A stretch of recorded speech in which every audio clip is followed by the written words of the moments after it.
Ryan Rosenblatt from SB Nation Soccer here, talking Euro 2012, where to the surprise of nobody, Spain are through to the final. The Spaniards beat the Portuguese on penalties in the semi-finals to move within one win of their third consecutive major tournament championship, but amazingly, the talk right now is not about Spain. It's about Cristiano Ronaldo and his not taking a penalty for Portugal. The Portuguese lost on penalties 4-2, and Ronaldo was slated to kick the fifth penalty. Because of that, he didn't take a kick. How does the second best player in the world and the best player in all of Europe not take a kick in the Euro semifinals? Well, that's a great question, but people would be wrong in putting all the blame on Ronaldo or blaming their loss on that.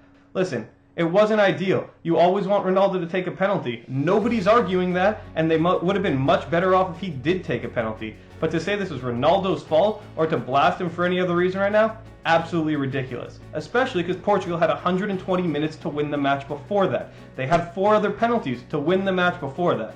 Talk about those 120 minutes. It wasn't very pretty for either side. Raul Meireles was great for the Portugal midfield, and he really broke up anything Spain wanted to do in the middle. It put them out of sync. It made Spain struggle to play the kind of match they wanted. What also didn't help was Vicente Del Bosque's decision to go with Alvaro Negredo up top. He decided to go with a striker, but it wasn't Fernando Torres, and amazingly, it wasn't Fernando Llorente.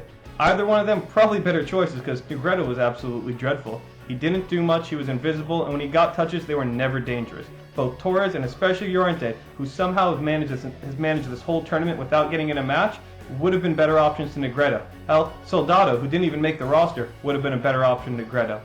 In the whole though, you gotta say Portugal, couldn't really argue about the result. They had their chances, and had they gone through, it wouldn't have been a travesty by any means. You could have said it was finely deserved, but especially in extra time, Spain were the better team.